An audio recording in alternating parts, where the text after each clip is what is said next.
Hey, it's morning musings with four keys, or maybe morning meanderings with four keys.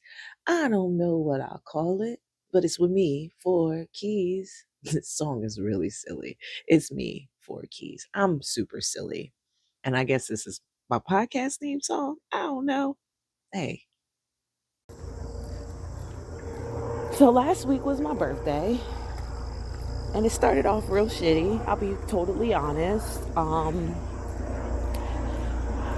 No fault of my own, of course, because I had zero plans except to do exactly what I wanted. But I also knew that there would be disruption. I understood it, but I did not let that disruption ruin my whole day. I allowed it. I allowed myself to feel it, to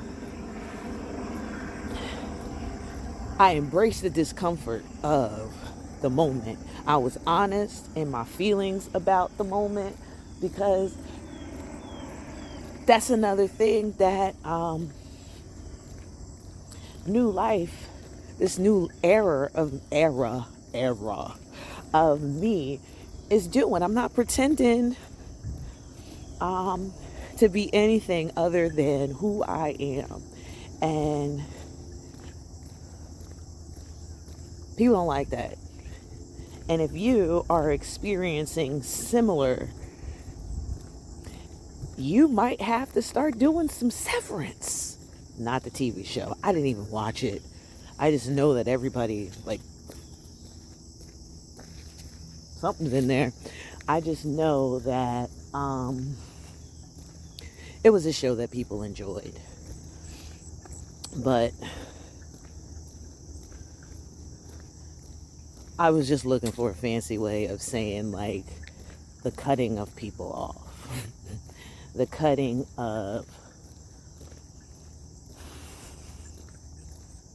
away of that which no longer serves. And it's not always just people. Sometimes it's places.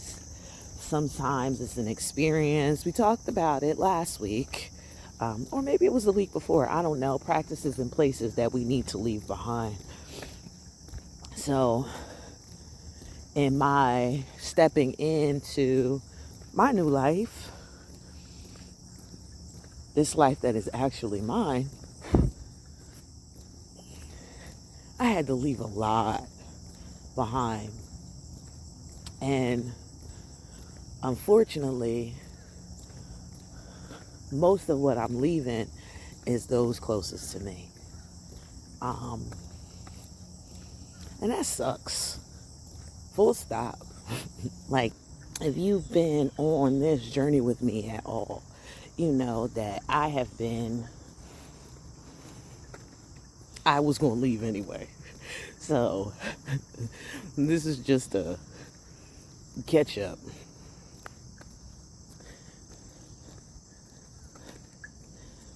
And when I was younger, the leaving wasn't the spiteful leaving. It was I could do it by myself leaving. And I couldn't. That was the hubris of youth, right? But now I'm not youthful. Well, I am. But I have wisdom to go along with my youthful hubris. And that wisdom is understanding that what I knew back then was true. I just didn't have the context to hold it. I didn't have the capacity to hold it. I was not prepared to live as I am now back then. I didn't have the capacity to seek out the support that I would need to live independently, like truly, honestly, independently. It was literally just me in my teens and my 20s. And if I did the severance back then, who knows where I would be right now? Probably dead. I'll just be honest. Probably dead. I don't know if I would have been able to survive on my own in the state that I was in,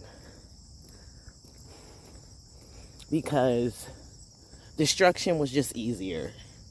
And I didn't mind the discomfort of destruction either. Now it's different.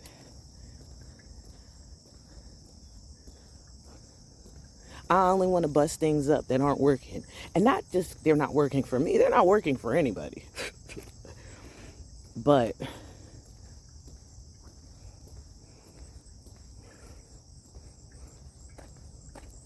I'm also no longer fighting against anybody else's position. So, the day after my birthday, I had a difficult conversation with somebody about the circumstances of my birthday. Not in general, not like all of my birthday, just the one, the 41, the most recent one. And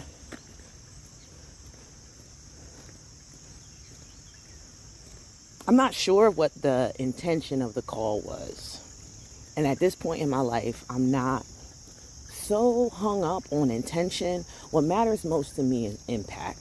And the initial impact of the call was that I appreciated that this person was showing me any amount of attention. Especially after being concerned about my reply to their birthday well wishes. And I'm not going to go into like great detail about what was discussed and discovered, because it was a private conversation between me and someone else. But I will say that it was very illuminating. And revealing of like where my place is.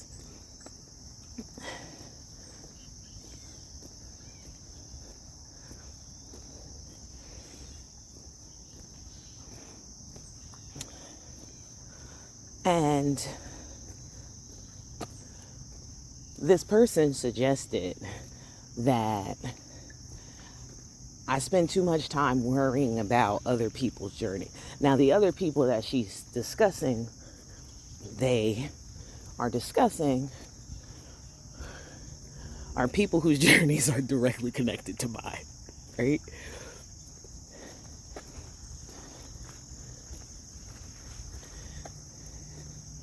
And regardless of how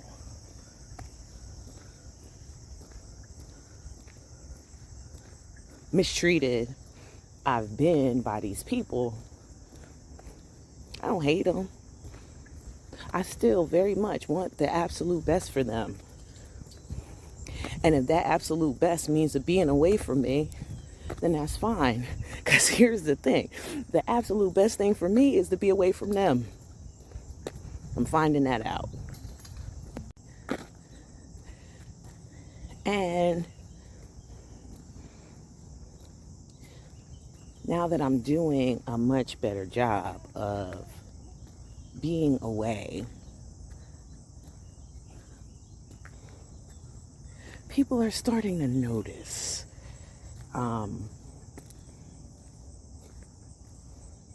the impact of the distance. Now, I don't know what's going on over there, but I know that it's not my problem to fix. If there is anything going on, it could be nothing.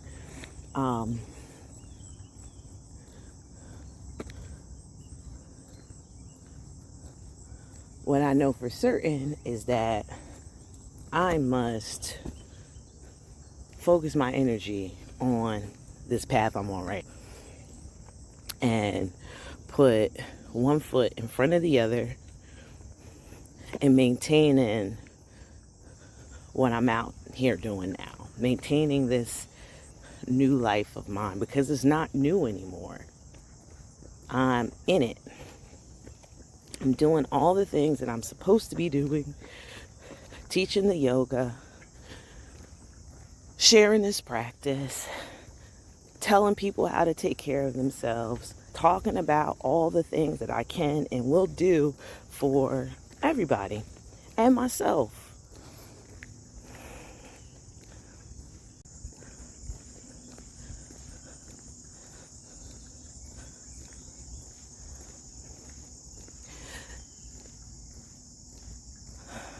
The Bhagavad Gita says, do your duty. Even if you're doing it imperfectly, just do it. Like the progress is in the doing, right? So we learn our place in the doing. We learn how to do the work in the doing. Why did we get homework in childhood? It was to learn how to do. That need for practice doesn't stop. So I am practicing conscious uncoupling. I know that's like a divorce term, but that's what I'm doing in this process of removing myself from people, places, opportunities that no longer serve me. So I'm being very honest in the reasons why I'm away. And it got me thinking about my dad and his leaving. So my dad dipped off. Biological father dipped off a lot. He had a lot of problems. He's passed away now, which is, I think, a gift and a curse. I've been in this period of me cycle breaking, stepping away, severance from those who no longer serve me. I've been thinking a lot about him. I've been thinking a lot about him actually since he passed away, because I didn't really know him because he left. And now, as I'm getting older and have the opportunity of clarity and hindsight, and because I'm the youngest in my family, I witnessed a lot that people I don't think realize that I remember. And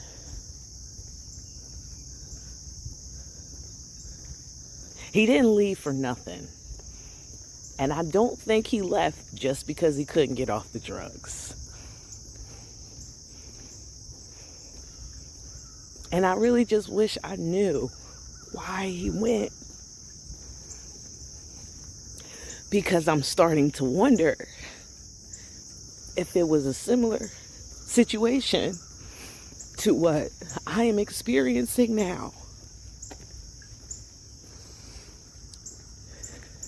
And if that is the case, I feel so bad for him. Because I have support. I have expanded my capacity. I have been given the opportunity to do those things. To feel with honesty. And to hold the pain and the trauma of my existence without letting it paralyze me. You see? Felt it, moved right through it. It's fine. It's okay to be sad. And you absolutely should cry if you need to. I don't need to right now. I'm welled up, but it's okay. But anyway, so I'm starting to consider, why did he really go? And if you have abandoned people, family who fled, maybe you might want to consider why they did. Now, I'm not delusional. It really could have just been better access to the drugs. It could have been. But it also could have been something driving him away. My point is, I'm allowing for the possibility of both things to be true at the same time. As I'm allowing the possibility that the people closest to me absolutely do love and care about me as much as they see me as a threat, as a burden, and a problem. Both things can be true at the same time. And that's what happens when you start to live and practice non-dualistically. Good morning. Well, that's all I got for now. If you liked it, great. If not, that's cool too. Until next time, be well.